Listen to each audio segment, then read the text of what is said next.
നമസ്കാരം, JB ജംഗ്ഷനിലേക്ക് സ്വാഗതം. ഇന്ന് JB ജംഗ്ഷനിൽ വിസ്മയം തീർക്കാൻ പോകുന്ന ഒരു അതിഥിയാണ് വരാൻ പോകുന്നത്. മലയാള സിനിമ ആസ്വാദനത്തിൻ്റെ അലകും പിടിയും മാറ്റിമറിച്ച വെള്ളിത്തിരയിലെ നിത്യവിസ്മയം മറ്റാരുമല്ല, നമ്മുടെ സ്വന്തം ലാലേട്ടൻ. ശ്രീ മോഹൻലാലിനെ സ്വാഗതം ചെയ്യാം. ശ്രീ മോഹൻലാൽ, ചെറിയൊരു പരിഭ്രമം എനിക്കുണ്ട്. ഈ ഒരു വലിയ മുതലിനെ എങ്ങനെയാണ് ഞാൻ ഈ അഭിമുഖത്തിൽ കൈകാര്യം ചെയ്യാൻ പോകുന്നത്? അത് പരിഭവമാണോ? പരിഭവമല്ല, പരിഭ്രമം. ഓ, പരിഭ്രമം. ഞാൻ കേട്ട പരിഭവം. ഇല്ലല്ല, പരിഭവമില്ല. എനിക്കും അതേ പരിഭ്രമം ഉണ്ടെന്ന് വിശ്വസിച്ചോളൂ. ഇങ്ങനെയുള്ളൊരു മുതലിനെ ഞാനും എങ്ങനെയാണ് കൈകാര്യം? താങ്കൾ കേരളത്തിൻ്റെ പൊതുമുതലാണ്. അപ്പോൾ അതിനെയാണ് കൂടുതൽ നശിപ്പിക്കാനും കല്ലെറിയാനും തീ വയ്ക്കാനും ഒക്കെ ഉള്ളൊരു സ്വാതന്ത്ര്യമുള്ളത്. സ്വാതന്ത്ര്യമല്ല, അങ്ങനെ ചില ആൾക്കാർ ചില ദുസ്വാതന്ത്ര്യം. അതെ, ദുസ്വാതന്ത്ര്യം എന്നും വിളിക്കാം. എല്ലാ ദുസ്വാതന്ത്ര്യങ്ങളെയും നമ്മൾ കല്ല് പോലും താങ്കളുടെ മേത്ത് പതിക്കരുതെന്നാണ് ഞങ്ങളുടെ ആഗ്രഹം. നന്ദി.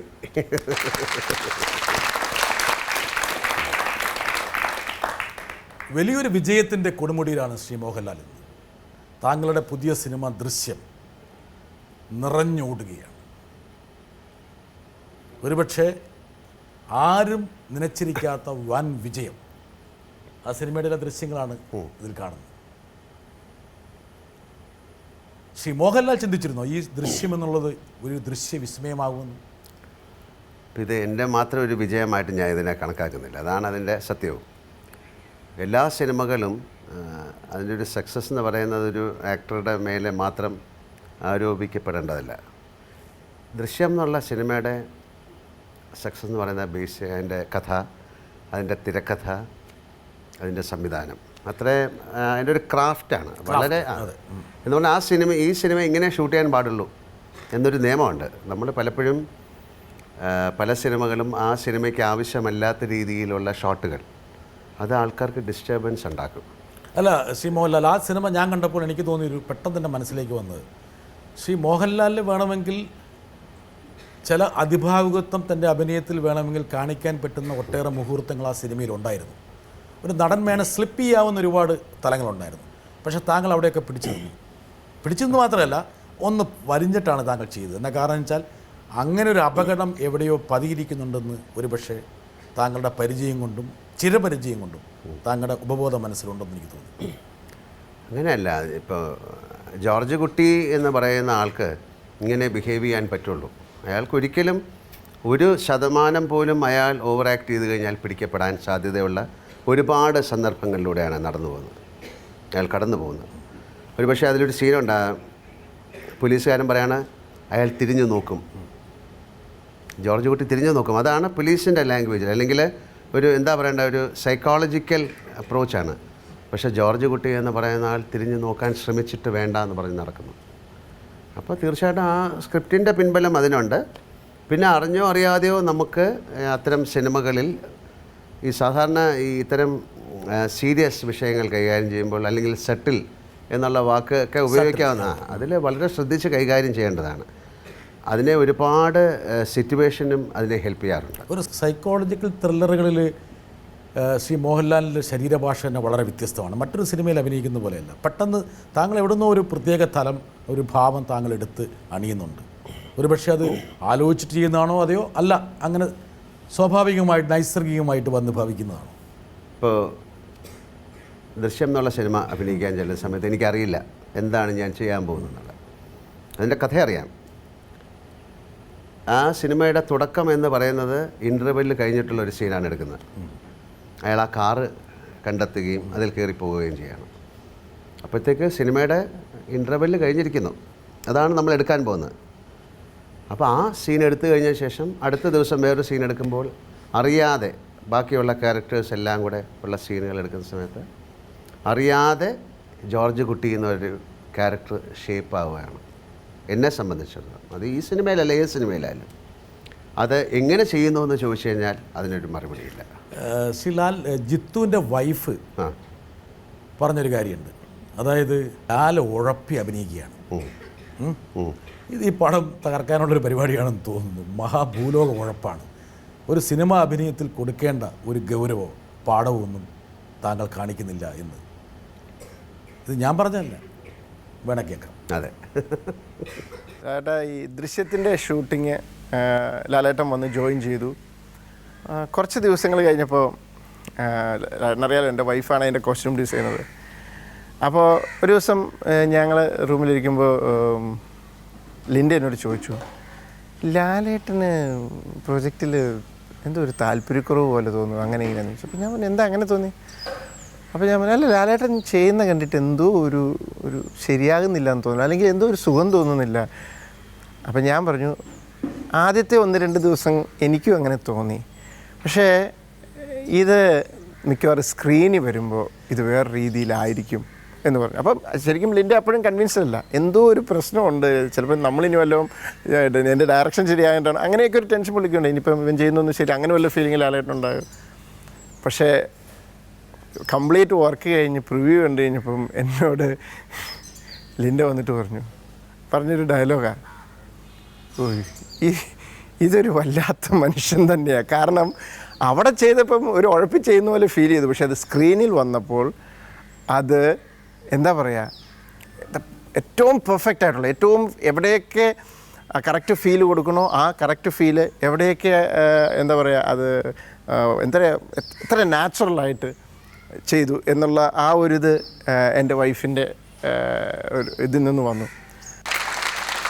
മോഹൻലാൽ, ഇല്ല, പറയാം. ഇപ്പം എന്താ പറയുക, ഇത് എനിക്ക് ഉറപ്പായിട്ട് അറിയാം, ജിത്തുവും വൈഫും ഇത് ഒരുപാട് തവണ ചർച്ച ചെയ്തിട്ടുണ്ടാവും. ഉണ്ടാകും. താങ്കളോട് വന്ന് പറയാനുള്ള ധൈര്യം ഉണ്ടായിട്ടുണ്ടാവില്ല. ധൈര്യമല്ല, കാര്യം ഇത് അവർക്ക് തോന്നിയ ഒരു കാര്യമായിരിക്കാം. നമ്മൾ ഇതല്ലേ, ഇതൊരു സിനിമയ്ക്ക് ഒരു കണ്ടിന്യൂറ്റി ഓഫ് ആക്ടിങ് ഇല്ല. ഇപ്പോൾ നമ്മൾ 30ാമത്തെ സീൻ എടുത്തിട്ട് പിന്നെ എടുക്കാൻ പോകുന്ന 3ാമത്തെ സീനായിരിക്കും, അത് കഴിഞ്ഞിട്ട് 93ാമത്തെ സീനായിരിക്കും എടുക്കുന്നത്. അപ്പോൾ ഒരു ആക്ടറുടെ അറിഞ്ഞോ അറിയാതുള്ളൊരു ബ്രില്യൻസാണ് അത്. അതിനെ ഇപ്പോൾ പെട്ടെന്നൊരു ഉദാഹരണം ഞാൻ പറയാം.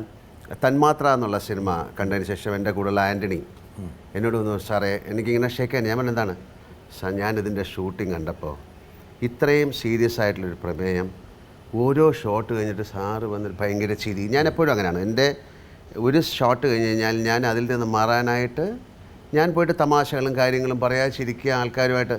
അപ്പം ആൻ്റണി പറഞ്ഞു, ഞാൻ വിചാരിച്ചത് വളരെ എന്താണ് സംഭവിക്കാൻ പോകുന്നത്, പക്ഷേ സിനിമ കണ്ടപ്പോഴാണ് എന്ന് പറയുന്നൊരു ടോട്ടാലിറ്റിയെക്കുറിച്ചൊരു ധാരണ നമുക്കറിയാതെ ഉണ്ടാകും.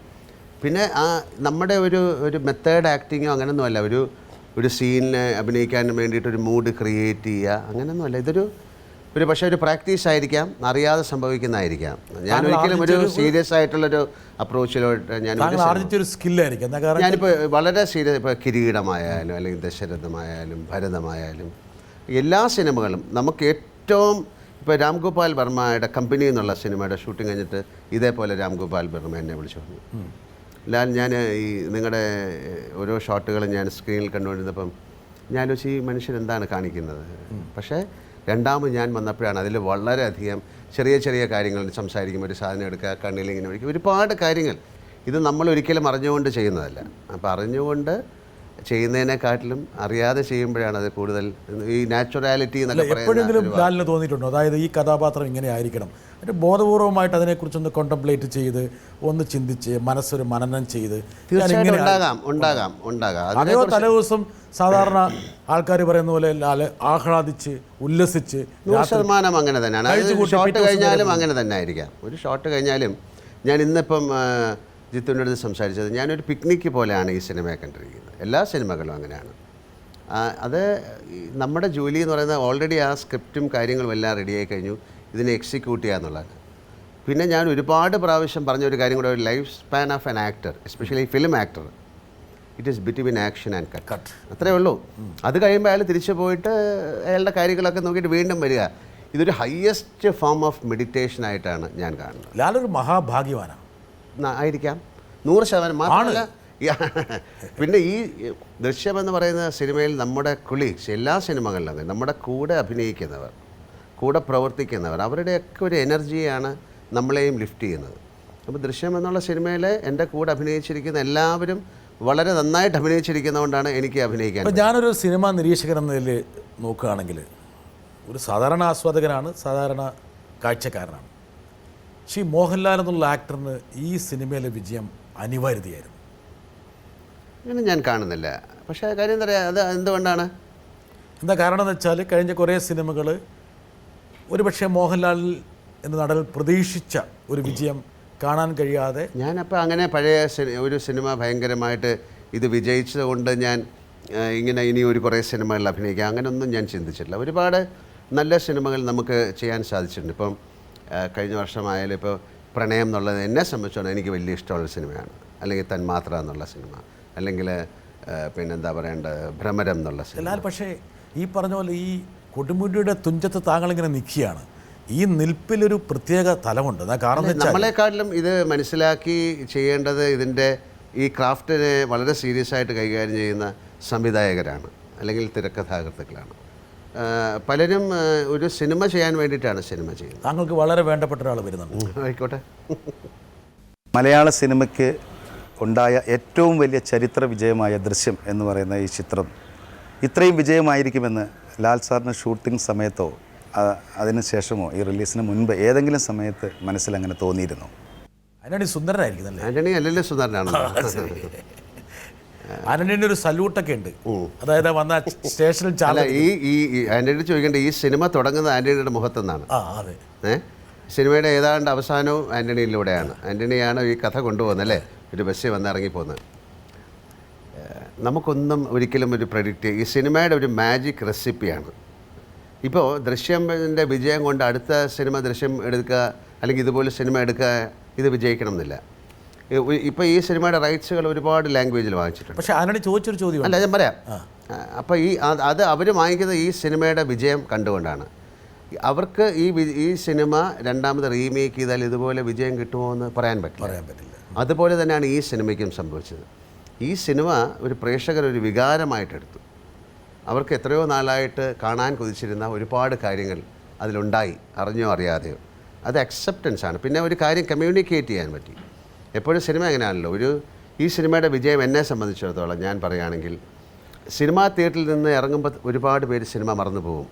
പക്ഷേ ഈ സിനിമ ഒരുപാട് ദിവസങ്ങൾ ചിലപ്പോൾ നിൽക്കാം, ചിലപ്പോൾ ചില മണിക്കൂറുകൾ നിൽക്കാം. വീട്ടിൽ വന്ന് ഇതിനെക്കുറിച്ച് ഡിസ്കസ് ചെയ്യാം, തനിയെ ഇരിക്കുമ്പോൾ ആലോചിക്കാം. അങ്ങനെ ഒരുപാട് നമുക്ക് ഇതിൽ നിന്ന് എന്തൊക്കെയോ മനസ്സിലാകാൻ കഴിയും, അല്ലെങ്കിൽ മനസ്സിലാക്കണം. അങ്ങനെയൊക്കെയുള്ള ഒരുപാട് കുട്ടി മെസ്സേജുകൾ കൺവേ ചെയ്യുന്ന സന്ദേശവും എല്ലാം വളരെ പ്രധാനം. എന്താ കാരണം വെച്ചാൽ ഒരു മെസ്സേജ്, ഒരു കമ്മ്യൂണിക്കേഷൻ. സത്യം പറയുക എന്നുള്ളതല്ല ജീവിതത്തിലെ പ്രധാനപ്പെട്ട ലക്ഷ്യം. ഒരു നീതി നടപ്പാക്കുക എന്നുള്ളത്.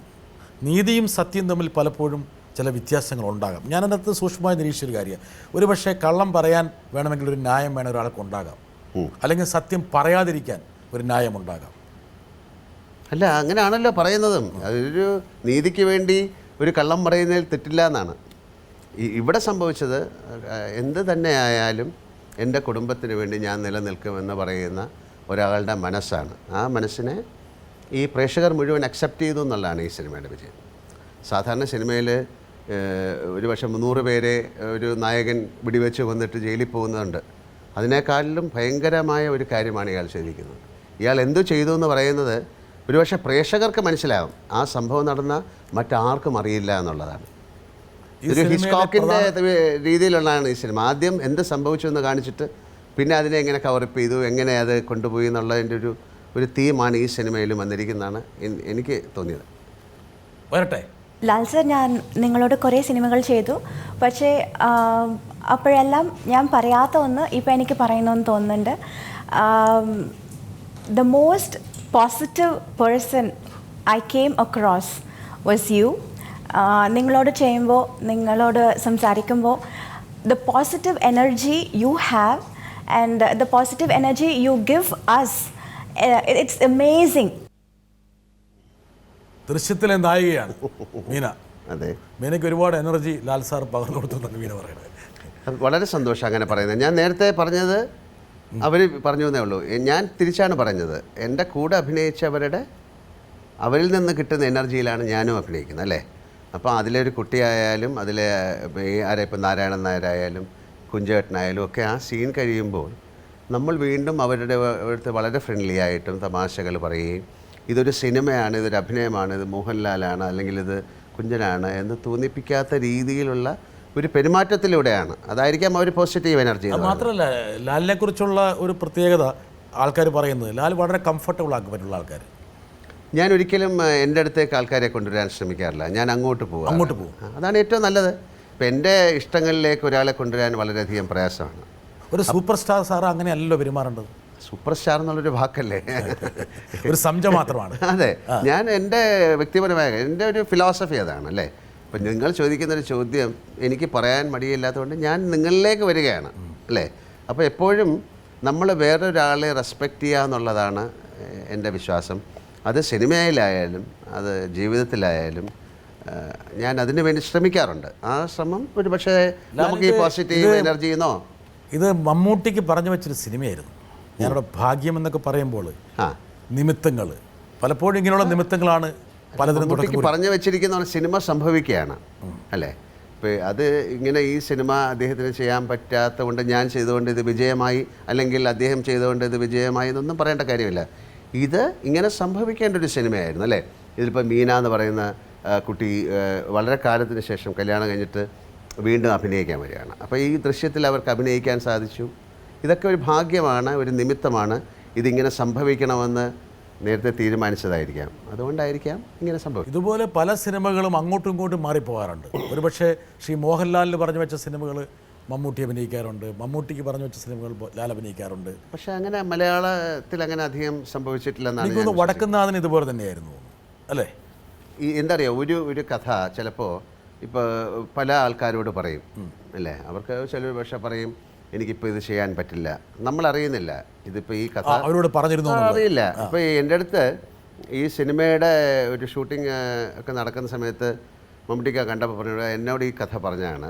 ഞാനത് പിന്നെ ഞാൻ ഇത്തരത്തിലുള്ള വേഷങ്ങൾ ഒരുപാട് ചെയ്തുകൊണ്ട് ഞാൻ ചെയ്തില്ല എന്ന് പറഞ്ഞു. അത് അപ്പോഴാണ് ഞാൻ അറിയുന്നത്. ഒരു സംവിധായകൻ അദ്ദേഹത്തിൻ്റെ സിനിമ നടക്കാൻ വേണ്ടിയിട്ട് ഇപ്പോൾ മമ്മൂട്ടിക്കയുടെ അടുത്ത് പറഞ്ഞു നോക്കും, അല്ലെങ്കിൽ എൻ്റെ അടുത്ത് പറയാം, സുരേഷ് ഗോപി അടുത്ത് പറയാം, അദ്ദേഹത്തിന് ആ പ്രോജക്റ്റ് നടക്കാനായിട്ടാണ്. അപ്പോൾ ഈ സിനിമ ആരഭിനയിച്ചാലും ഈ സ്ക്രിപ്റ്റ് ആണെങ്കിൽ തീർച്ചയായിട്ടും ഇതൊരു സക്സസ്സിലേക്ക് പോകുന്ന ഞാൻ വിശ്വസിക്കുന്നു. ആ സിനിമ എത്രത്തോളം വലിയ സക്സസ് എന്നുള്ളത് അത് പിന്നീട് തീരുമാനിക്കണം. പക്ഷേ ഈ സമയത്ത് നമ്മോടൊപ്പം വരേണ്ടത് മറ്റാരുമല്ല, ശ്രീ മമ്മൂട്ടി തന്നെയാണ്. ഓക്കെ, മമ്മൂക്ക വരൂ. നമസ്കാരം. എന്നോട് ഇവർ ഈ ബ്രിട്ടാസൊക്കെ ഒരുപാട് നിർബന്ധിക്കുന്നുണ്ട് നിങ്ങളോട് എന്തെങ്കിലും ഒരു ചോദ്യം ചോദിക്കണമെന്ന്. ഒരുപാട് ചോദ്യങ്ങൾ ഞാൻ നിങ്ങളോടും പല പ്രാവശ്യം ചോദിച്ചിട്ടുണ്ട്. നമുക്ക് പരസ്പരം അങ്ങോട്ടുള്ള മറുപടികൾ ആസ്വദിക്കുകയും അംഗീകരിക്കുകയും ചെയ്യുന്ന കൂട്ടരാണ്. പക്ഷേ ഇത് വളരെ പൊതുവായിട്ടുള്ള ചോദ്യം ചോദിക്കാനാണ് ഞാൻ ആഗ്രഹിക്കുന്നത്. ഈ ഒരേ രംഗത്ത് പ്രവർത്തിക്കുന്ന, ഒരേ തൊഴിൽ രംഗത്ത് പ്രവർത്തിക്കുന്ന, പരസ്പരം മത്സരബുദ്ധിയോടുകൂടി കൊണ്ടിരിക്കുന്ന രണ്ടാളുകൾ അവരുടെ വ്യക്തിപരമായ സൗഹൃദ ബന്ധത്തിന് എത്രത്തോളം ആഴവും ആത്മാർത്ഥതയും സത്യസന്ധതയും ഉണ്ടാവും. നമ്മൾ ഉദാഹരണമായിട്ട് കാണരുത്. അല്ല ഇതിപ്പം ഈ ഒന്നും കൂടി പ്ലേ അല്ലല്ല വേണ്ട, മനസ്സിലായി. അല്ല ഞാൻ ചോദിക്കുന്നത് ഇത് പിന്നെ ഒരേ രംഗത്ത് പ്രവർത്തിക്കുന്നവർ എന്നുള്ള ഒരു ഹൈഫൻ്റെ അകത്ത് വരണ്ട. ഈ അങ്ങോട്ടും ഇങ്ങോട്ടുള്ള വ്യക്തിബന്ധവും അല്ലെങ്കിൽ ആത്മാർത്ഥ്യം എന്താണെന്നുള്ളതാണ് ഇതിൻ്റെ ബന്ധം അല്ലേ ഈ ചോദ്യത്തിന്. ഇപ്പോൾ ഫോർ എക്സാമ്പിൾ ഇപ്പോൾ അദ്ദേഹത്തെക്കുറിച്ച് പറയേണ്ട എന്ന് പറഞ്ഞാൽ ഞാൻ അങ്ങനെ തന്നെ പറയാം. കാര്യം ഒരേ രംഗത്ത് പ്രവർത്തിക്കുന്നതാണല്ലോ. ഇപ്പോൾ മമ്മൂട്ടിക്ക് എനിക്ക് എത്രയോ വർഷമായിട്ടറിയാം. ഞങ്ങൾ ഏതാണ്ട് 54 സിനിമകൾ ചെയ്തു. 54 സിനിമ എനിക്ക് തോന്നുന്ന മറ്റ് ഒരു ഭാഷയിലും ആരും ചെയ്തിട്ടില്ല. ഇത്തരം ഇപ്പോൾ എല്ലാ സമയത്തും 2 പേരുണ്ടായിട്ടുണ്ടല്ലേ. ഇപ്പോൾ MGR, ശിവാജി ഗണേശൻ, അല്ലെങ്കിൽ അമിതാഭ് ബച്ചൻ, ആ സമയത്ത് ധർമ്മേന്ദ്ര, തെലുങ്കിലും അതുപോലെ കന്നഡയിലും മലയാളത്തിലും സത്യൻ, പ്രേം നസീർ, അല്ലെങ്കിൽ മധു സാറ്, സോമൻ സുകുമാരൻ. എനിക്കും മമ്മൂട്ടിക്കും മാത്രമേ ഈ 54 സിനിമകൾ ചെയ്യാൻ പറ്റുള്ളൂ.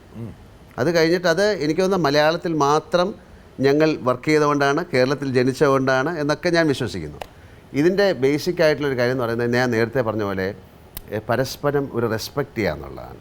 നമ്മൾ 2 മനുഷ്യരാണ്, 2 പിന്നെ എന്താണ് ദൈവം ക്രിയേറ്റ് ചെയ്ത 2 ജീവനാണെന്ന് മനസ്സിലാക്കുക എന്നുള്ളതൊന്ന്. പിന്നെ അദ്ദേഹം എൻ്റെ സുഹൃത്താണ് എന്ന് ഞാൻ പറയുമ്പോൾ അദ്ദേഹം ചെയ്യുന്ന എല്ലാ പ്രവർത്തികൾക്കും എനിക്ക് അംഗീകരിക്കപ്പെടേണ്ടതാണ്, ഞാനിത് ഇഷ്ടപ്പെടുന്നതാണ്. അതുകൊണ്ട് തന്നെ നിങ്ങൾ അങ്ങനെ പറയാൻ പാടില്ല, അല്ലെങ്കിൽ നിങ്ങൾ ഇങ്ങനെ ചെയ്തു എന്നൊന്നും ഞാൻ പറഞ്ഞിട്ടില്ല. അതിപ്പം ഒരു പ്രൊഫഷണലായിട്ട് ഒരു ഈഗയും എൻ്റെ ഭാഗത്തുനിന്ന് ഉണ്ടായിട്ടില്ല, അദ്ദേഹത്തിൻ്റെ ഭാഗത്തുനിന്ന് ഉണ്ടായിട്ടില്ല. നല്ലൊരു സിനിമ മമ്മൂട്ടി ചെയ്യുമ്പോൾ ശ്രീ മോഹൻലാൽ മമ്മൂട്ടിയെ വിളിച്ചിട്ട് മമ്മൂട്ടിക്ക ഗംഭീരമായി അങ്ങനെ പറയേണ്ട കാര്യം ആദ്യം മുതലേ ഞങ്ങൾ ചെയ്തിട്ടില്ല. അതെന്തിനാണ് പറയുന്നത്? അല്ലാതെ ആ സിനിമ ഓടുന്നതിൽ ഏറ്റവും കൂടുതൽ സന്തോഷിക്കുന്ന ആളാണ് ഞാൻ. അദ്ദേഹം എൻ്റെ ഈ ദൃശ്യം എന്നുള്ള സിനിമ അദ്ദേഹം കണ്ടിട്ടുണ്ട്. അദ്ദേഹം എൻ്റെ അടുത്ത് ഇന്ന് ഞാൻ അങ്ങനെ ചോദിച്ചാൽ പറഞ്ഞു വളരെ നന്നായിരിക്കുന്നു എന്ന് പറഞ്ഞു. അല്ലാതെ ഇത് കണ്ട ഉടനെ എന്നെ വിളിച്ച് ഭയങ്കരമായിരിക്കുന്നു അങ്ങനെ പറയേണ്ട കാര്യമില്ല. അത് പറയാത്തത് കൊണ്ട് എനിക്ക് സങ്കടമില്ല. കാര്യം അത് പറയാതെ തന്നെ പുള്ളിക്ക് എന്നെ ഇഷ്ടമാണ്. ഇപ്പോൾ ഈ സിനിമ നന്നായതുകൊണ്ട് മാത്രം അദ്ദേഹം എൻ്റെ കൂടുതൽ ഇഷ്ടത്തിലേക്ക് പോകുന്നില്ല. എത്രയോ വർഷത്തെ പുള്ളി പറഞ്ഞല്ലോ, എത്രയോ ചോദ്യങ്ങൾ ഞങ്ങൾ ചോദിക്കുകയും പറയുകയും ഒക്കെ ചെയ്തതാണെന്ന്. അപ്പോൾ ഒരു രംഗത്ത് പ്രവർത്തിക്കുന്ന രണ്ട് പേർ തമ്മിൽ എൻ്റെ ഭാഷയിൽ സ്നേഹം മാത്രമേ പാടുള്ളൂ. ശ്രീ മോഹൻലാൽ, താങ്കൾ പറഞ്ഞ വളരെ പ്രസക്തമായൊരു കാര്യം, ഇത് പിന്നെ റിഫ്ലക്സ് എന്ന് പറയുന്ന സാധനങ്ങളുണ്ട് അല്ലേ? എപ്പോഴും അങ്ങനെയാണല്ലോ. നിങ്ങളൊരു ചോദ്യം എന്നോട് ചോദിച്ചിട്ട് എനിക്ക് ഇഷ്ടമല്ലാതാകുക എന്ന് പറയുന്ന ഒരു മൊമെൻ്ററി ആയിട്ട് ഞാൻ അതിനൊരു മറുപടി ചിലപ്പോൾ പറഞ്ഞു തന്നിരിക്കാം.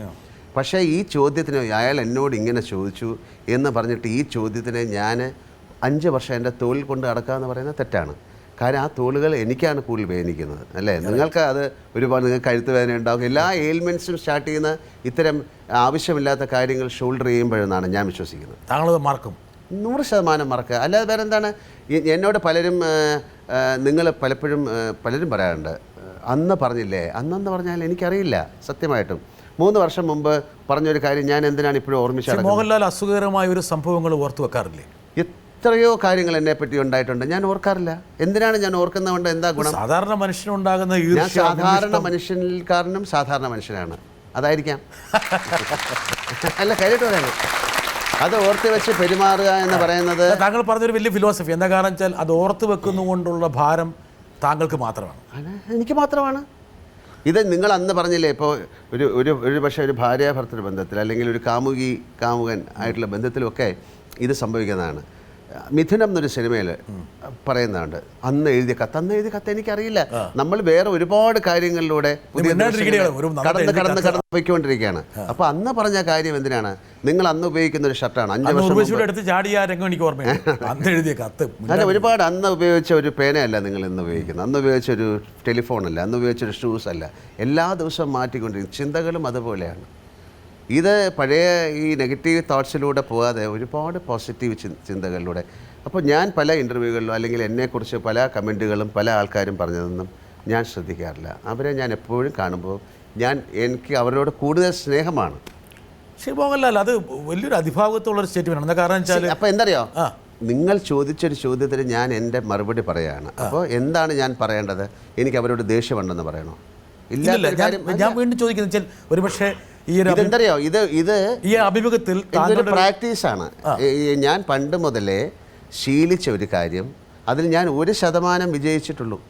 ഇനി 99% പോകുമ്പോഴത്തേക്ക്, അതായത് വലിയൊരു ഫിലോസഫി പറയുന്നത് നെഗറ്റീവ് തിങ്കിങ്ങിൽ നിന്ന് പോസിറ്റീവ് തിങ്കിങ്ങിലേക്ക് പോയിട്ട് പോസിറ്റീവ് തിങ്കിങ്ങും കട്ട് ചെയ്ത് കളയുക എന്നുള്ളതാണ്. അതിനും മുകളിലേക്ക് പോകുക എന്നുള്ളതാണ്. ഇതൊരു പ്രാക്ടീസിൻ്റെ ഭാഗമായിട്ടാണ്. 100% ആയിരിക്കാം. അത് ഒരു സിസ്റ്റമിൽ കടന്നുകൂടിയതായിരിക്കാം. എനിക്കങ്ങനെ ദേഷ്യം എന്ന് പറയുന്ന റിഫ്ലെക്സ് ആണ്. ഞാൻ പറഞ്ഞല്ലോ, ഇപ്പോൾ ഞാൻ പറയട്ടെ, ഇപ്പോൾ നമ്മൾ ഇത് തുടങ്ങുന്നതിന് മുമ്പ് ഞാൻ എൻ്റെ ഒരുപക്ഷെ ബ്രിട്ടാസും കണ്ടിട്ടുണ്ടാവും. ഞാൻ എൻ്റെ കൂടെയുള്ള ആൾക്കാരെ വിളിച്ച് പറഞ്ഞു, എന്താണ്, എവിടാണ്? അപ്പോൾ എനിക്ക് ഇത് കറക്റ്റായിട്ട് ഈ സമയം തുടങ്ങണം എന്നുള്ളത് എന്നെക്കാട്ടിൽ എൻ്റെ കൂടെയുള്ള ആൾക്കാരാണ് മനസ്സിലാക്കേണ്ടത്. അവരോട് ഞാൻ ദേഷ്യം കാണിച്ചു, പക്ഷേ ഇത് കഴിഞ്ഞാൽ എൻ്റെ ദേഷ്യം മാറി. ലാൽ, ഇതൊരു ഒരു പക്ഷേ ആത്മീയതയുടെ തലം ലാലിൻ്റെ അങ്ങനെ എന്ത് വേണമെങ്കിലും അല്ല, ഞാൻ ചോദിക്കുകയാണ്. എന്താ കാരണം അതൊക്കെ അങ്ങനെ ഈ ഫിലോസഫിയിൽ ഒരുപക്ഷെ ഒരു ആത്മീയത, സ്പിരിച്വാലിറ്റിൻ്റെ തലമുണ്ടോ? അതൊരു വാക്കല്ലേ സ്പിരിച്വാലിറ്റി എന്നുള്ളത്. ഞാൻ അനുഭവിക്കുന്ന ഒരു കാര്യമാണത്. എനിക്കങ്ങനെ ദേഷ്യപ്പെടേണ്ട കാര്യമില്ല. ഈ ദേഷ്യം ഞാൻ കൈ കൊണ്ട് നടക്കാറില്ല. കാര്യം ഞാൻ മനസ്സിലാക്കിയത് ഇതൊരു എയിൽമെൻ്റ് ആയിട്ട് എന്നെ തന്നെയാണ് ഇത് ദ്രവിക്കാൻ. താങ്കൾ പറഞ്ഞത് വളരെ ഉദാത്തമാണ്. ഒരുപക്ഷെ ഞാനും നാളെ പ്രാക്ടീസ് ചെയ്യേണ്ട ഒരു കാര്യമാണ് പറയുന്നത്. 100% പ്രാക്ടീസ് ചെയ്യണം. മാത്രമല്ല, ശ്രീ മോഹൻലാലിൻ്റെ ഫാൻസ് അസോസിയേഷനും അത് പ്രാക്ടീസ് ചെയ്യണം.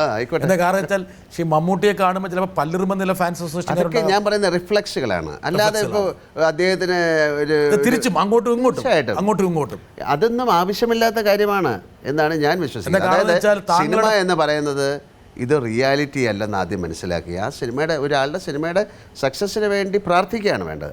അല്ലാതെ അയാളുടെ സിനിമ സക്സസ് ആകുമ്പോൾ അയ്യോ ഇത് ഇയാളുടെ സിനിമ സക്സസ് ആയി മറ്റയാളുടെ സിനിമ മോശമായിപ്പോൾ എന്നിട്ട് അയാളെ ദ്രോഹിക്കുകയല്ല വേണ്ടത്. ഫാൻസ് എന്ന് പറയുന്നത് എന്താണ്? ഇപ്പോൾ ഞാനത് ഏറ്റവും ഒരു തമിഴ്നാട്ടിലോട്ട് ഞാൻ തമിഴ് സിനിമയൊക്കെ അഭിനയിക്കുമ്പോൾ ഒരാൾ വന്നിട്ട് ഞാൻ കണ്ടിട്ടുണ്ട്, അദ്ദേഹം ആ വെളിയിൽ ചെരുപ്പ് ഊരി വെച്ച് അകത്ത് കയറിയിട്ട്, സാർ ഞാൻ ഉങ്ക രസികൻ എന്നുള്ള വാക്കാണ് ഉപയോഗിക്കുന്നത് അല്ലേ? ഞാൻ നിങ്ങൾ ചെയ്യുന്ന കാര്യത്തിൽ എൻജോയ് ചെയ്യുന്ന ഒരാളെന്നാണ്. അതിനെ നശിപ്പിക്കാനായിട്ട് അവരൊന്നും ശ്രമിക്കാറില്ല. പക്ഷേ ഫാൻസ് അസോസിയേഷൻ ഇപ്പോഴും മാത്രം ഇത് തുടക്കമല്ലല്ലോ, പണ്ട് മുതലേ ഉള്ളതാണ് അല്ലേ. ചില ആൾക്കാർക്ക് ഇഷ്ടമാകും, ചില ആൾക്കാർക്ക് ഇഷ്ടമാവില്ല. പക്ഷേ ഞാൻ പറയുന്നത് ഇഷ്ടമാകൂന്നാണ് പറയുന്നത്. ശ്രീ മോഹൻലാലിൻ്റെ സിനിമ കാണാൻ വന്നിരിക്കുന്ന ഫാൻസ് അതിനിടയിൽ ഒരു മമ്മൂട്ടി ചിത്രത്തിൻ്റെ ട്രെയിലർ കാണുമ്പോൾ ഒരു 10 കൂക്ക് കൂക്കും, നേരെ തിരിച്ചു അങ്ങോട്ടും. സാർ, അത് ഒരു റിഫ്ലെക്സ് എന്നാണ് ഞാൻ പറയുന്നത്. അതൊരു മാസ് സൈക്കോളജിയാണ്. ഒരാളോ അല്ലെങ്കിൽ 10 പേരാണെങ്കിൽ കൂവില്ല. ഇവർ നേരത്തെ പ്ലാൻ ചെയ്ത് അങ്ങനെ ചെയ്യുന്നത് തെറ്റാണെന്നാണ് ഞാൻ എൻ്റെ അഭിപ്രായം. പ്രേക്ഷകരോട് ഞാൻ പറയുകയാണ്, ശ്രീ മോഹൻലാൽ ഒരുപക്ഷെ നമുക്ക് നൽകിയിട്ടുള്ള ഈ വിദ്യ അത് ഞാനും നിങ്ങളും അദ്ദേഹത്തിൻ്റെ ഫാൻസും പരിശീലിച്ച് നോക്കും. തീർച്ചയായിട്ടും ഒരുപക്ഷെ ഒരുപാട് ഭാരം നമ്മുടെ മനസ്സിൽ നിന്ന് മാറ്റാൻ പറ്റും. ഞാനത് ആത്മീയതയുടെ തലത്തെക്കുറിച്ച് ചോദിച്ചത് ഒരുപക്ഷെ ഒരാൾ ഇവിടെ വരേണ്ട സമയമായിരിക്കുന്നു. ആയിക്കോട്ടെ. ലാലിന് ഏറ്റവും ഇഷ്ടപ്പെട്ട ഒരാളാണ്, വരട്ടെ. കോളേജിൽ പഠിക്കുന്ന കാലം മുതൽ തന്നെ ലാലുമോൻ അമ്മയെ കാണാൻ വരാറുണ്ട്. അന്നേ ധ്യാനത്തിലും ആധ്യാത്മയിലും ലാലുമോന് നല്ല താല്പര്യമുണ്ടായിരുന്നു. മനുഷ്യ മനസ്സിൽ അന്തർലീനമായിരിക്കുന്ന അനന്ത ശക്തിയിലുള്ള വിശ്വാസവും ധ്യാനാത്മമായി ചിന്തിക്കാനുള്ള കഴിവും ഉള്ളതുകൊണ്ടായിരിക്കാം കഥാപാത്രങ്ങളെ ഇത്രയും തന്മയീഭാവത്തോടെ അവതരിപ്പിക്കാൻ കഴിയുന്നത്. എന്നാൽ ഏത് വേഷം കിട്ടിയാലും ആൾ മാറാത്തതുപോലെ താൻ ഈ കണ്ണാടി കാണുന്ന ആ ഛായാസ്വരൂപം മാത്രമല്ല, അതിനെ പ്രകാശിപ്പിക്കുന്ന ചൈതന്യത്തിൻ്റെയും കൂടി ഉടമയാണെന്നും ആ ബോധവും അതോടൊപ്പം ഇനിയും കഥാപാത്രങ്ങളെ നല്ലവണ്ണം അവതരിപ്പിക്കാനും കൂടുതൽ ശക്തി ഉണ്ടാകട്ടെ, അനുകൃപ ലാലുമോനെ അനുഗ്രഹിക്കട്ടെ എന്ന് പരമാത്മാവിനുള്ളിൽ തന്നെ സമർപ്പിക്കും.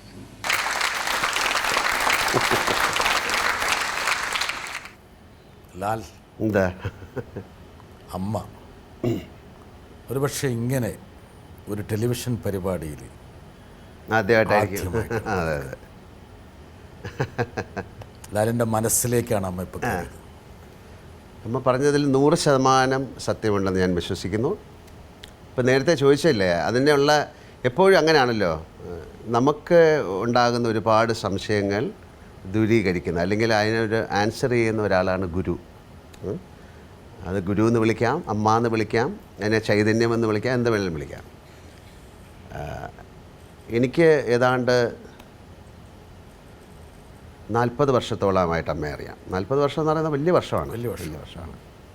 ഞാൻ സ്കൂളിൽ പഠിച്ച് ആ കാലം മുതലേ അമ്മയെ കാണാൻ പോയിട്ടുണ്ട്, എൻ്റെ അമ്മാവൻ്റെ കൂടെ.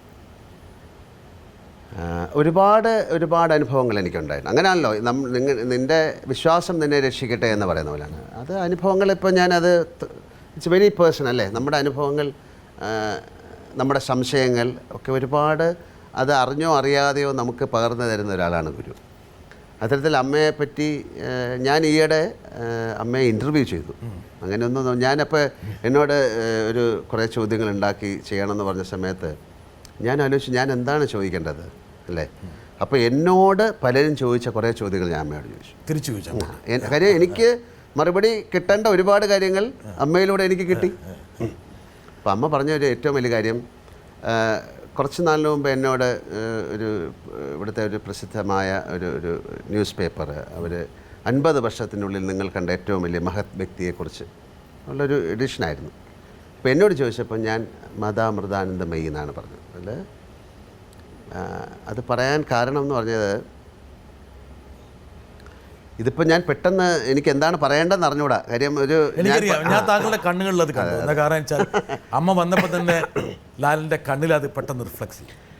ഞാൻ വിശേഷിപ്പിച്ചത് അമ്മ എന്ന് പറയുന്ന ഒരു റിഫൈൻഡ് ആയിട്ടുള്ള സോളായിട്ടാണ് ഞാൻ കാണുന്നത് അല്ലേ. അത് ഒരു ജന്മം കൊണ്ട് മാത്രം കിട്ടുന്നതല്ല, അനേക ജന്മങ്ങളിലൂടെ ഒഴുകി വന്ന് അതങ്ങനെ പ്യൂരിഫൈഡായി വരുന്ന ഒരു ആളെയാണ് ഒരു റിഫൈൻഡ് സോൾ എന്ന് പറയുന്നത്. ലാലെന്നുള്ള അഭിനേതാവിന് കിട്ടുന്ന വളരെ പ്രധാനപ്പെട്ട ഒരു അഭിനന്ദനങ്ങളിലൊന്നാണ് അമ്മയുടെ സാന്നിധ്യം.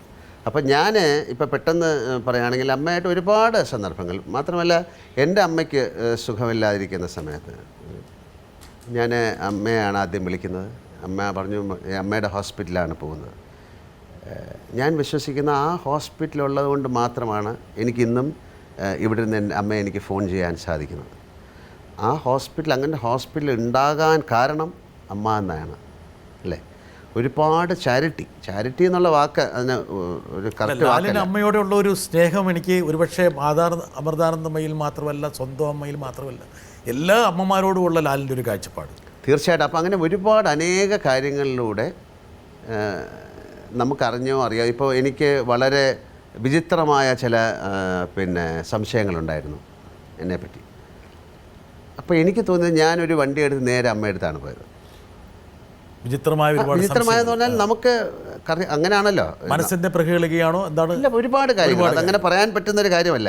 അത് വളരെ മറ്റുള്ള ആൾക്കാരുമായിട്ട് ഷെയർ ചെയ്യാൻ ആഗ്രഹിക്കുന്നില്ല. അവരത് കാര്യം അങ്ങനെ പറഞ്ഞു കഴിഞ്ഞാൽ ഈ പറയുന്ന അല്ലെങ്കിൽ കേൾക്കുന്നവർക്ക് അത് മനസ്സിലായില്ലെങ്കിൽ അത് മോശമായിപ്പോൾ. അതുകൊണ്ട് പക്ഷെ അതിന് ഏറ്റവും മനോഹരമായിട്ട് ഒരു കഥയിലൂടെ അല്ലെങ്കിൽ ഒരു ചെറിയ കാര്യത്തിലൂടെ പറഞ്ഞു തരിക എന്ന് പറയുന്നത്, അത് ഒരു അമ്മ ഒരു കുട്ടിക്ക് ഒരു കഥ പറഞ്ഞു കൊടുക്കുന്ന പോലെയാണ്. നമ്മൾ ഇപ്പോഴതിനുള്ള ഭാഗ്യം കുട്ടികൾക്കുണ്ടോ ഇല്ലയെന്നറിയില്ല.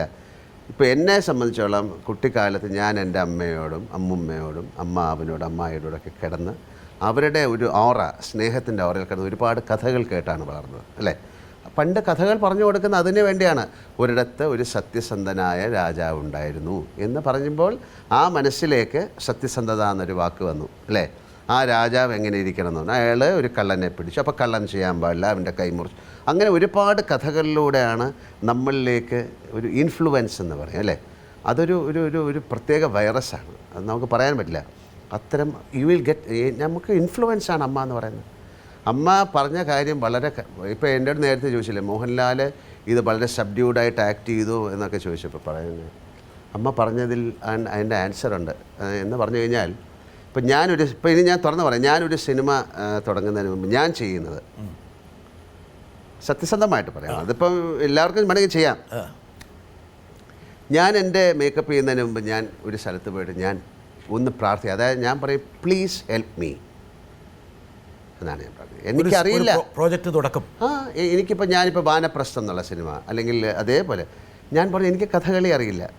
കഥകളി എന്ന് പറയുന്ന 10-40 വർഷം കൊണ്ടാണ് ഏറ്റവും വലിയ റിഫൈൻഡ് ആയിട്ടുള്ളൊരു കഥകളിക്കാരുണ്ടാകുന്നത്. ഞാൻ പോയി പറയുന്നത് പ്ലീസ് ഹെൽപ്പ് മീ, ഞാൻ ഇങ്ങനെ ഒരു റോള് ചെയ്യാൻ പോവാണ്. അപ്പോൾ ഇതിൻ്റെ എത്രയോ വലിയ ഗുരുക്കന്മാരുണ്ട് അല്ലേ. ഇത് ചെയ്ത് ഇത് മൺമറഞ്ഞു പോയ ഒരുപാട് ആ എനർജി ഇപ്പോഴും നമ്മുടെ ഈ ഭൂമിയിൽ നിന്ന് വെളിയിൽ പോയിട്ടില്ല. നിങ്ങൾക്ക് അതാണ് ഒരു അലാദിൻ ആൻഡ് ജീനി പോലെയാണ്. നിങ്ങൾക്ക് സത്യസന്ധമായിട്ട് ആത്മാർത്ഥമായിട്ട് സ്നേഹത്തോടെ വിശ്വാസത്തോടെ നിങ്ങൾ ചോദിക്കൂ, നിങ്ങൾക്ക് തന്നേ പറ്റുള്ളൂ ഇവിടെ. അപ്പോൾ അതുപോലെ ഞാൻ പോയി പ്രാർത്ഥിക്കും, എനിക്കറിയില്ല. അപ്പം അമ്മ പറഞ്ഞില്ലേ അങ്ങനെ ഒരു ശക്തി നമ്മളെ അറിഞ്ഞോ അറിയാതെ ഹെൽപ്പ് ചെയ്യും. അത്തരത്തിലുള്ള ശക്തി ആയിട്ടാണ് ഞാൻ അമ്മയും കാണുന്നത്. ഞാൻ പറഞ്ഞിട്ടുണ്ട്, ഞാൻ എൻ്റെ സംസ്കൃത നാടകം ആദ്യം ഞാൻ ചെയ്യാൻ പോകുന്ന സമയത്ത് അമ്മ ഡൽഹിയിലുണ്ട്. ഞാൻ വിളിച്ചു പറഞ്ഞു, അമ്മ എനിക്ക് സംസ്കൃതം അറിയില്ല, 2 മണിക്കൂർ ചിലപ്പോൾ 10 മിനിറ്റ് 2 മണിക്കൂറാണ് ഞാൻ പറയേണ്ടത്. ഇത് ഒരു ഡയലോഗ് മറന്നു പോയി കഴിഞ്ഞാൽ ഇത് മലയാളത്തിൽ പറയാൻ പറ്റില്ല, ഇംഗ്ലീഷിൽ പറയാൻ പറ്റില്ല. അല്ലെങ്കിൽ ഈ മോഹൻലാൽ അഭിനയിക്കുന്നു എന്ന് പറഞ്ഞിട്ട് വളരെയധികം ആൾക്കാർ, സംസ്കൃത പണ്ഡിതന്മാർ അല്ലെങ്കിൽ ഭാഷനെ അരച്ച് കലക്കി കുടിച്ച ആൾക്കാരാണ് മുമ്പിൽ നിൽക്കുന്നത്. ഞാൻ പറഞ്ഞു, അമ്മ ഞാൻ പോയി ചെയ്യാൻ പോവാണ്. അപ്പോൾ പറഞ്ഞു, എനിക്ക് വരാൻ പറ്റില്ല മോനെ, നീ ധൈര്യമായിട്ട് ചെയ്യൂ. ഞാനിത് ചെയ്തു. ആ നാടകം കഴിഞ്ഞപ്പോൾ അവർ എണീറ്റിരുന്ന് സ്റ്റാൻഡിങ് ഒവേഷൻ 5 മിനിറ്റ് എനിക്ക് തന്നിട്ട് അവർ വന്ന് റിക്വസ്റ്റ് ചെയ്തു ഒരു പ്രാവശ്യം കൂടെ ചെയ്യാൻ. 1 മണിക്കൂർ കഴിഞ്ഞ്. അപ്പോൾ നമുക്ക് അറിഞ്ഞോ അറിയാതെയോ നമ്മളെ എല്ലാ സമയത്തും ഏതോ ഒരു എനർജി ഹെൽപ്പ്, ഒരു ശക്തി സഹായിക്കുന്നുണ്ട് 100%. അത് അമ്മയാകാം, അല്ലെങ്കിൽ അമ്മുമ്മയാകാം, അല്ലെങ്കിൽ അതിനെ എന്ത് വേണമെങ്കിലും വിളിക്കാം. ഈ സമയത്ത് ലാൽ ഒരാൾ വന്നേ തീരൂ, നമുക്ക് വരട്ടെ, ആരായിരിക്കണം? അവൻ വില്ലനല്ല. ആ ഒരു പയ്യനെ പിടിച്ച് വില്ലനാക്കിയല്ലോ എന്ന് എനിക്ക് സങ്കടം തോന്നി. പിന്നെ അതിൽ നല്ല തുടക്കം. അപ്പം നന്നായിട്ടുണ്ട്. എന്നാലും എനിക്ക് വിഷമം ഉണ്ടായിരുന്നു. ഞാൻ വരുമ്പം കൈയും കാലും ഒക്കെ നോക്കും, മുറിവുണ്ടോ ചതവുണ്ടോ എന്നൊക്കെ നോക്കുമായിരുന്നു. അന്നും നോക്കും, ഇന്നും നോക്കും. വന്നു കഴിഞ്ഞാൽ എൻ്റെ കൂടെ നോക്കും. ഇതൊരു പഴയ പരിപാടിയിൽ നിന്ന് ഞാൻ എടുത്തതാണ്. ഒരുപക്ഷെ ഈ അമ്മയുടെ സാന്നിധ്യം ഈ പരിപാടിയിൽ ഉണ്ടായിരിക്കണം എന്ന് എനിക്കൊരു വളരെ സന്തോഷം. ഞാൻ വളരെ കാലത്തിന് ശേഷമാണ് എൻ്റെ അമ്മ ഇങ്ങനെ കാണുന്നത്. അപ്പോൾ അമ്മയ്ക്കിപ്പോൾ സംസാരിക്കും, പക്ഷേ അതിനൊരു ക്ലാരിറ്റി ഇല്ല. പക്ഷേ അമ്മ സംസാരിക്കുന്നത് നമുക്ക് മനസ്സിലാകും. പണ്ട് ഈ നമ്മൾ തിരുവനന്തപുരത്ത് ഷൂട്ട് ചെയ്യുന്ന സമയത്തൊക്കെ അമ്മ വന്നിട്ട് ഓരോ ഷൂട്ടിങ് കഴിയുമ്പോഴും അമ്മ വന്നിട്ട് നോക്കാറുണ്ട്, എന്തിനാണ് നീ ഇങ്ങനെ ഫൈറ്റ് ചെയ്യുന്നത്. ഇതൊക്കെ ഒരു മേക്ക് ബിലീഫ് ആണെങ്കിലും ഫൈറ്റ് എന്ന് പറയുന്നത് ഏറ്റവും വലിയ അപകടമുള്ള ഒരു കാര്യം തന്നെയാണ്. സിനിമയിൽ ഒരുപാട് പേര് മരിച്ചു പോയിട്ടുണ്ട്. എന്നാൽ പക്ഷേ അമ്മേനെ ഇങ്ങനെ കാണുമ്പോൾ അല്ലെന്ന് തോന്നുന്നത്, അമ്മ ഇങ്ങനെ തന്നെ ആയിരിക്കണമായിരുന്നു എന്ന് ഒരുപക്ഷെ ഒരു മകൻ ആഗ്രഹിക്കും. അത് ഇത് കണ്ടുകൊണ്ടല്ല. ഒരു പക്ഷേ എൻ്റെ കൂടെയുള്ള ആരോടോ പറഞ്ഞു, നമ്മൾ കാർ ഓടിച്ച് പോകുമ്പം 10, 80, 90 വയസ്സായ അമ്മമാർ നല്ല കുടയൊക്കെ പിടിച്ച് നടന്നു പോകുന്നു, ബസ്സിൽ കയറി പോകുന്നു, അല്ലെങ്കിൽ കാറിലിരിക്കുമ്പോഴൊക്കെ ഞാൻ ആലോചിക്കും എൻ്റെ അമ്മയും ഇങ്ങനെ തന്നെയാണ് ഇരിക്കേണ്ടിയിരുന്നത്. പക്ഷേ സംസാരിച്ചുകൊണ്ടിരിക്കുന്ന ഒരു സമയത്താണ് അമ്മ പെട്ടെന്നൊരു it will come as lightning എന്നാണ് പറയുന്നത്. ഒരു എന്താ പറയേണ്ടത്, അതിനെക്കുറിച്ചൊരു മെഡിക്കൽ ടൈം ഒന്നും ഞാൻ പറയുന്നില്ല, പെട്ടെന്നാണ് അത് സംഭവിച്ചത്. താങ്കളുടെ കുടുംബം അതെ, കരോട്ടിഡ് ആർട്ടറി എന്ന് പറഞ്ഞിട്ട് ആർട്ടറി അതങ്ങ് ബ്ലോക്കാകുകയാണ്. അത് ആർക്ക് വേണമെങ്കിലും സംഭവിക്കാം. അത് സ്റ്റെനോസിസ് തന്നെ വലിയ അതിങ്ങനെ ചെറുതായി ഒരു പെട്ടെന്നൊരു ബ്ലോക്കിലാണ് അങ്ങനെ ആകുന്നത്. പക്ഷേ തീർച്ചയായിട്ടും അതൊരു മിറാക്കിൾ. ഞാൻ അതുകൊണ്ടൊക്കെയാണ് ഞാൻ നേരത്തെ പറഞ്ഞത്, മതാമൃതാനന്ദമയാണ് ഞാൻ ആദ്യം വിളിക്കുന്നത്. ആ അമ്മയാണ്. അമ്മ എന്നോട് പറഞ്ഞ ആദ്യത്തെ വാക്ക്, മോൻ വളരെയധികം സന്തോഷിക്കണം, കാര്യം മോൻ്റെ അവിടെ വെച്ചാണ് അമ്മയ്ക്ക് ഒരു അസുഖമുണ്ടായത്. ഇത് തിരുവനന്തപുരത്താണെങ്കിൽ ആരും ഉണ്ടാകില്ല, എന്നിട്ട് നേരെ മോൻ നമ്മുടെ ആശുപത്രിയിലാണ് കൊണ്ടുപോയത് അല്ലേ. അപ്പോൾ അത് എന്താണ് ഒരു പ്രഡിക്ഷൻ പോലെയാണ്. ഇപ്പോൾ ഒരു സംഭവം പറയാം, വേണമെങ്കിൽ മാതാമൃതാനന്ദമയെക്കുറിച്ച് തന്നെ പറയാം. കാര്യം ഈ തോട്ട് പ്രോസസ്സ് എന്ന് പറയാം, അങ്ങനെയാണല്ലോ ഒരാളുടെ നിങ്ങൾ ചിന്തിക്കുന്നത് എനിക്ക് മനസ്സിലാക്കാൻ സാധിക്കുന്നു എന്നുള്ളത് ആണ്. അതൊരു എല്ലാവർക്കും പറ്റുന്ന കാര്യമല്ല. ഇപ്പോൾ മാതാമൃതാനന്ദമയുടെ അവിടെ ഞാൻ വളരെ കാലത്തിന് ശേഷം ഇടയ്ക്ക് പോയപ്പോൾ ഞാനും എൻ്റെ അങ്കിളും പിന്നെ ആൻറ്റിയൊക്കെ ഉണ്ട്. ഞാൻ മാത്രമായിരുന്നു അന്ന്, കാണുന്ന ദിവസമല്ല മറ്റേ ആൾക്കാരെ. അപ്പോൾ ഒരു അമ്മ എന്നുള്ള കാര്യമാണ് പറയുന്നത്. ഇപ്പോൾ എൻ്റെ അമ്മയ്ക്ക് ഒരു പക്ഷേ എനിക്കൊരു ജലദോഷം ഉണ്ടെങ്കിൽ അമ്മ ഫോൺ ചെയ്യുമ്പോൾ പറയും നിനക്ക് എന്ത് പറ്റി, സുഖമില്ല. ഞാൻ പറഞ്ഞു ഒന്നുമില്ല, പക്ഷേ എനിക്ക് പനിയായിരിക്കും. ആ സമയത്ത് എൻ്റെ അമ്മ വിളിക്കും. എനിക്ക് എന്തെങ്കിലും ഒരു ആക്സിഡൻറ്റ് ഉണ്ടായിക്കഴിഞ്ഞാൽ അത് അമ്മയ്ക്ക് അറിയാൻ പറ്റും. അതൊരു റിലേഷൻഷിപ്പാണ്, അറിഞ്ഞോ അറിയാതെ സംഭവിക്കും. അതുപോലെ അമ്മയ്ക്കും എന്തെങ്കിലും സംഭവം ഉണ്ടെങ്കിൽ കാര്യം നമ്മൾ ഒരുപാട് മാസങ്ങൾ അവരുടെ ഉള്ളിൽ കിടന്നിട്ടാണല്ലോ വെളിയിലേക്ക് വരുന്നത് അല്ലേ. അപ്പോൾ അതിൻ്റെ ഒരു റിലേഷൻഷിപ്പുണ്ട്. ഞാൻ മാതാമൃതാനന്ദമയെ അമ്മയെ കണ്ട് വർത്തമാനമൊക്കെ പറഞ്ഞ ശേഷം ഞാൻ മാറിയിരുന്ന് അമ്മ എൻ്റെ അങ്കിളിൻ്റെ അടുത്ത് ആൻറ്റിയുടെ സംസാരിക്കണം. അപ്പം അമ്മയുടെ കയ്യിൽ വളരെ മനോഹരമായ ഒരു ബ്രേസ്ലെറ്റ്, എപ്പോഴും ഇടുന്നൊരു ബ്രേസ്ലെറ്റാണ് അത് കിടക്കുന്നത്. അപ്പം ഞാൻ ആലോചിച്ചു, നമ്മളിവിടുന്ന് പോകുന്ന സമയത്ത് അമ്മ കുറച്ച് ഭസ്മം തരും, ഒരു ആപ്പിൾ തരും, ഒരു ഉമ്മ തരും, എന്നിട്ട് പൊക്കമെന്ന് പറയും. ഇപ്പോൾ ഈ കയ്യിൽ കിടക്കുന്ന എത്രയോ നാളായിട്ട് അമ്മയുടെ കയ്യിൽ കിടക്കുന്ന ഒരു പക്ഷേ അമ്മ അത് വെച്ച് ജപിക്കുന്നുണ്ടാകാം, അതിനൊരു പ്രത്യേക ഒരു എനർജി ഉണ്ടാകാം. അത് ഒരെണ്ണം എനിക്ക് കിട്ടിയിരുന്നെങ്കിൽ. എന്നിട്ട് ഞാൻ ആലോചിച്ചു അത് തെറ്റാണ്, കാര്യം അങ്ങനെ ആഗ്രഹിക്കാൻ പാടില്ല. ശരിയെന്ന് പറഞ്ഞിട്ട് ഞാൻ പോയപ്പോൾ അമ്മ ഇതുപോലെ എനിക്ക് ഭസ്മം തന്നു, ഒരു ആപ്പിളോ എന്നൊരു ഉമ്മയൊക്കെ തന്നിട്ട് ശരി പൊക്കോളൂ എന്ന് പറഞ്ഞു. ഞാൻ ആ കഥവിൻ്റെ അവിടെ എത്തിയപ്പോൾ എന്നെ മുത്തയെന്ന് വിളിച്ചു. ഞാനിവിടെ നിന്നു, എൻ്റെ അടുത്ത് ഇങ്ങനെ വിളിച്ചു പറഞ്ഞിട്ട് എന്നെ ഇങ്ങനെ നോക്കിയിട്ട് ഇത് ഊരിത്തം എന്ന് പറയുന്നത് അതൊരു ഭയങ്കര ദിവ്യത്വമോ അല്ലെങ്കിൽ മാജിക് അങ്ങനെയൊന്നുമല്ല, അതാണ് യഥാർത്ഥ സ്നേഹം. ലാൽ അവിടെ നോക്കുന്നത് അമ്മ ശ്രദ്ധിച്ചിട്ടുണ്ട്? അങ്ങനെ ഒരിക്കലും ശ്രദ്ധിക്കുക, അല്ല ഞാൻ അങ്ങോട്ട് നോക്കിയിട്ട് പോലുമില്ല. അല്ല അതെന്തിനാണ് നമ്മൾ ആലോചിക്കുന്നത്, അങ്ങനെ ശ്രദ്ധിച്ചോ അങ്ങനെയൊന്നും അല്ല. അതായത് ഒരു മകൻ അല്ലെങ്കിൽ ഒരാളുടെ വികാരം അയാളുടെ മനസ്സിലുള്ളത് കണ്ടെത്തുന്നു. അത് നമ്മൾ എന്ത് വിഷമമായാലും, അതുകൊണ്ടാണല്ലോ ഈ അമ്മയ്ക്ക് എത്രയോ ആൾക്കാരെ കെട്ടിപ്പിടിക്കാനും അല്ലെങ്കിൽ എത്രയോ ആൾക്കാർ, ഇത് ആ അമ്മയുടെ കാര്യമല്ല പറയുന്നത്, ഇത് എല്ലാ അമ്മമാരുടെയും കാര്യമാണ്. ആ അമ്മയെ തിരിച്ചറിയാന്നുള്ളതാണ്. അമ്മ ഓർമ്മകൾ നഷ്ടപ്പെട്ട് ഇടയ്ക്ക് വഴുതുന്നു. അപ്പം അമ്മയ്ക്ക് അങ്ങനെയല്ല, അമ്മ വളരെ എല്ലാ ഓർമ്മകളിലേക്ക് അമ്മ തിരിച്ചു വരുന്നുകൊണ്ടിരിക്കുകയാണ്. ലാലവിടെ പോയി അമ്മയുടെ അടുത്ത് കുറേ സംസാരിക്കും. അമ്മ ഞാൻ എല്ലാ ദിവസവും ഫോൺ ചെയ്യും.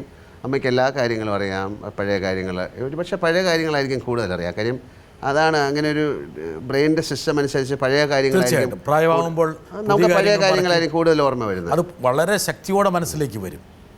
നമ്മൾ ഒന്നാമത് ആ തന്മാത്ര എന്നൊക്കെയുള്ള സിനിമ ഞാൻ അഭിനയിച്ചിട്ട് അതിനെക്കുറിച്ച് നമ്മൾ ഫീൽ ചെയ്തിട്ടുള്ളതാണ് ആ സിനിമ കാണുമ്പോൾ.